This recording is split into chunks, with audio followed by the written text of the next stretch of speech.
Just last month, the city of Vancouver renamed one of its streets, but what does this new name mean and how is it pronounced? Let's talk about it. So this is Muthguiamawsum Street, and all things considered, it's really just another leafy street in residential Vancouver, but it's gotten some media attention recently as the first street in Vancouver to not be named with the English alphabet.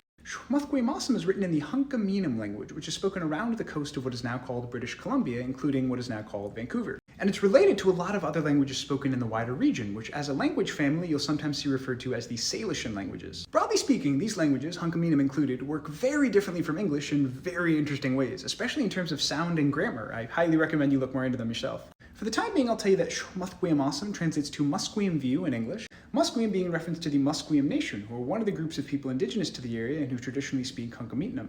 This name was chosen by representatives of the Musqueam Nation after the city of Vancouver asked for the street to be renamed. It had previously been named after a horrifically racist colonial politician. And now, as of last month, the street is officially named Muthguiamawsum. Now there's some nuance to dive into here. First of all, if you're curious how to pronounce the name, if you look up New Vancouver Street Name, you'll find an audio recording on the City of Vancouver's website, as well as a more in-depth tutorial from Vanessa Campbell. And if you're curious how this works logistically, like with websites that aren't set up to display these characters properly, for example, well, that's when the English translation Musqueam View Street is used. Now that being said, there has been some controversy about this new name. In a letter to Vancouver City Council, representatives of the Squamish Nation expressed their disappointment at not having been properly consulted about the name change, because the Squamish people are also indigenous to this area. And I think this actually illustrates how something as simple as a street sign can tell us a lot about the relationship between language and power. Because who named the street what it was originally? And who decided that it should be renamed? And who decided who should be consulted in that renaming? To that end, there's also been a lot of criticism coming from people in Vancouver and elsewhere who are uncomfortable with a name that's different from what they're used to. People saying it's pointless or it'll make navigation more difficult, and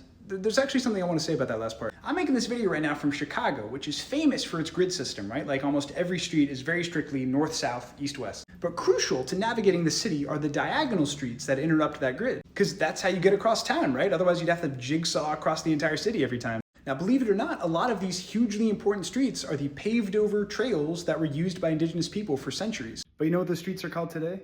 Clark, Lincoln, Archer. The only exception I can think of is Milwaukee Avenue, and Milwaukee is undoubtedly of indigenous origin, but it's disputed beyond that. So all that is to say, at the very least, I think we can learn to say Muthguiamawsum. Thanks so much for watching. Let me know if there's anything else you want to talk about, and Haitsepka.